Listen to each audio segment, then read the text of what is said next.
저는 왜 내년 3월이 위기라고 이야기를 할까요? 자, 그 원인은 한 4가지 정도인데, 첫 번째는 바로 백신 공급이 바로 위기의 시작이라는 겁니다.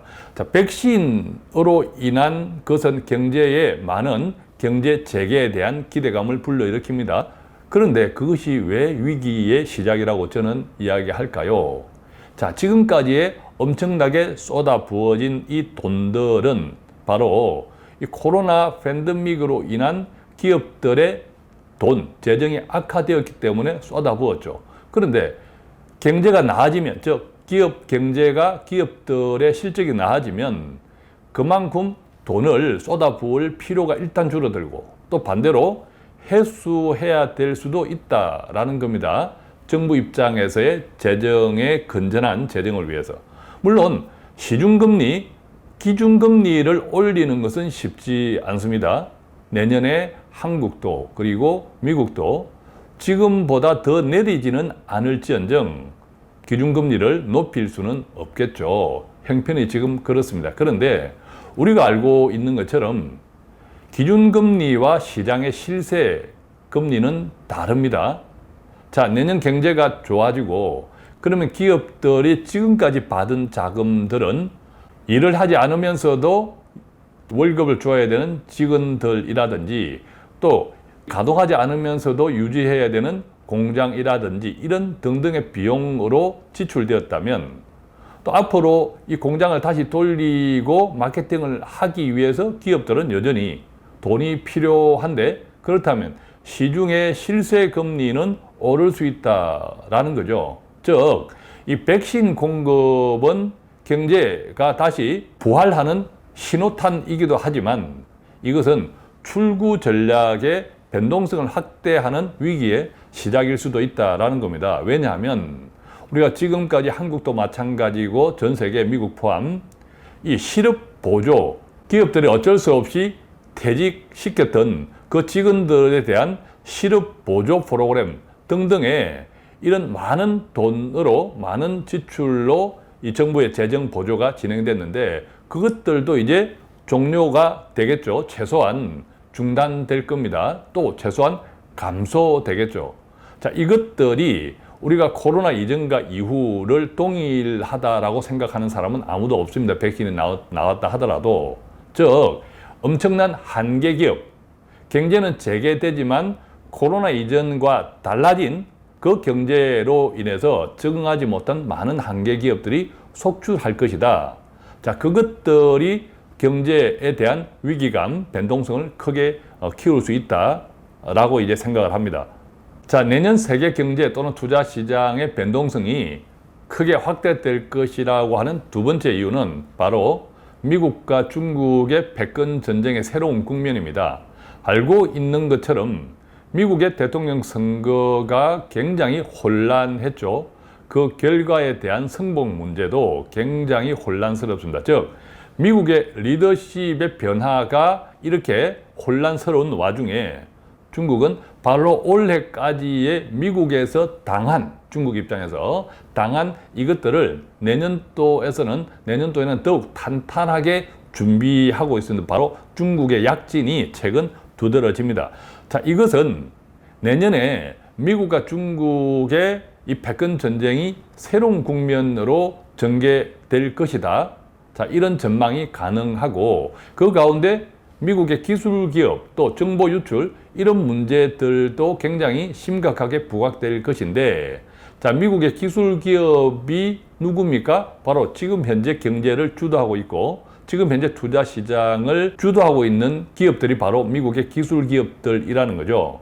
따라서 미국과 중국의 내년도 새로운 이 패권 전쟁의 국면들은 2021년 세계 경제와 투자 시장의 변동폭을 굉장히 확대시킬 것이다. 그렇게 생각을 해보고요. 세 번째는요. 미국의 대선이 이제 거의 마무리됐죠. 자, 그런데 조금 전에도 말씀드렸듯이 선거 과정 또 선거 이후가 굉장히 혼란스럽습니다. 즉, 리더십 교체가 원활하지 않고 매끄럽지 않습니다. 알고 있는 것처럼 미국은 전 세계 1등 국가이고 전 세계의 정치뿐만 아니라 경제를 좌지우지하고 있는 현실적인 1등 국가입니다. 자, 이런 미국을 반대로 엄청나게 또 노리는 국가들도 많죠.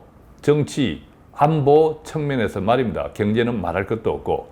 자, 그런데 이 1등 국가 미국이 리더십이 이렇게 혼란스럽게 매끄럽지 않게 교체가 되면 아무래도 그 틈, 공백이 발생할 수밖에 없겠죠.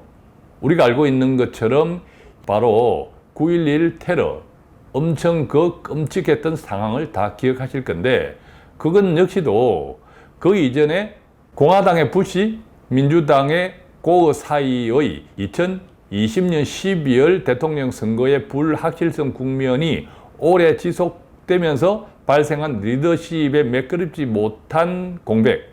자, 그것이 큰 원인이 되었다. 자, 이 분석도 있습니다. 따라서 이번에 미국 대통령 선거는 그때 20년 전에 그 상황보다 엄청나게 더 혼란스럽고, 이 불복이라든지 그것으로 인한 리더십의 교체, 매끄럽지 못한 이 공백들, 틈들도 엄청나게 커져 있습니다. 자, 이것이 바로 2021년 내년에 어떤 모습으로 우리가 전혀 예상하지 못했던 코로나처럼 뭔가 알 수 없지만 엄청난 큰 이벤트로 작용할 수 있다. 자, 이렇게 우선 또 예상이 되고요. 마지막 네 번째는 이것은 이제 한국 경제의 또 투자 시장에 조금 국한시켜서 생각해 보면, 우리가 알고 있는 것처럼 주식시장의 공매도가 연장되죠. 공매도 금지라는 그 정책이 연장이 되었는데, 내년 3월 달에 다시 이 공매도 금지가 종료될 현재까지는 예정으로 되어 있습니다. 물론 지금까지는 계속 이 순간에도 코로나가 한국을 비롯해서 전 세계로 확산되는 국면, 백신의 개발은 임박한 국면, 그래서 이번 겨울만 잡아라 하는데, 백신이 이제 공급되고 코로나가 잡히기 시작할 때 내년 3월에 그럼에도 불구하고 공매도 금지를 계속 다시 연장할까요? 저는 그런 명분은 크게 떨어진다고 생각하는데, 문제는 앞으로 그리고 지금까지 한국의 공매도가 다시 시작이 되면 특히 개인 신용 잔고가 증가해 있고 엄청나게 투자 시장에 유입되어 있는 개인 투자자들, 사실은 한국도 그렇고 미국도 그렇지만 올 한 해 주식시장을 떠받친 세력은 기관이 아니고 한국은 외국인도 아니고 바로 개인들이었는데, 이 개인들 가운데 엄청난 비투가 많다라는 겁니다. 신용융자든 신용투자든 아니면 다른 금융기관에서 빚을, 대출을 얻어서 가져왔든지 간에 이 돈의 질의 입장에서 보면, 돈의 질의 기준으로서 보면 상당히 질이 좋지 않은 불안한 돈들이 많이 들어와 있는데, 이것들이 주로 코스닥에 또 많이 들어가 있죠. 그런데 내년 3월 달에 이 공매도 금지가 계속 연장되지 않고 시행이 된다면, 그로 인해서 기관이나 외국인들의 이 공매도 세력들이 흔들릴 수 있는 개인들, 이 위험들이 굉장히 많고, 지금까지 이 개인 투자자들이 엄청나게 유입이 되어 있는 이 상황에서 그것은 꼭 투자 시장에 큰 변동성을 초래할 수 있다. 자, 이렇게 정리해 볼 수 있겠습니다. 자, 그래서 오늘은 내년 2021년 세계 경제, 한국 경제와 투자 시장 어떻게 될까라는 말씀을 드리면서, 지금까지 돈 파는 가게가 유지해 왔던 그 기조는 변함없이 간다. 그런데 내년에는 변동폭이, 위기는 많다. 그 변동폭이 매년 평균 이 정도였다면 내년에는 이것보다 최소 2배 이상 확장될 수 있다. 자, 이것을 잘 이해하고 이것을 또 잘 이용할 수 있는 나의 재정 형편을 어떻게 준비하느냐가 굉장히 중요하다, 이 말씀 드리고, 내년 3월 달이 큰 위기일 수 있다, 이 전망도 조심스럽게 드려봅니다. 앞서 소개해드린 제 책 부자들의 습관 버티는 습관 2장을 참고하시면 보충적으로 많은 도움이 되지 않을까 생각합니다. 자, 다음 시간에는요, 요즘 이제 중국 투자 시장에 대한 관심이 뜨거워지고 있습니다. 또 실질적으로도 중국 경제가 비약적으로 특히 올해 많이 성장을 했습니다. 코로나 팬데믹에도 불구하고 말입니다.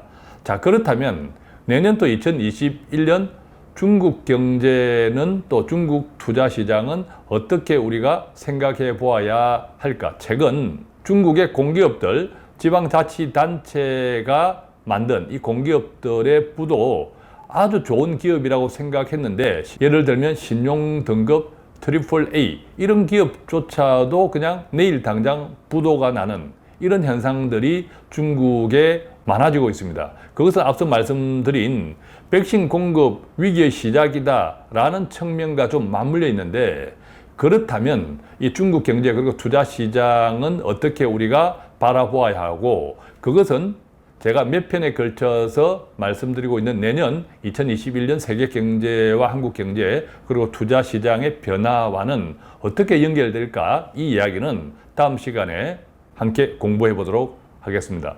고맙습니다.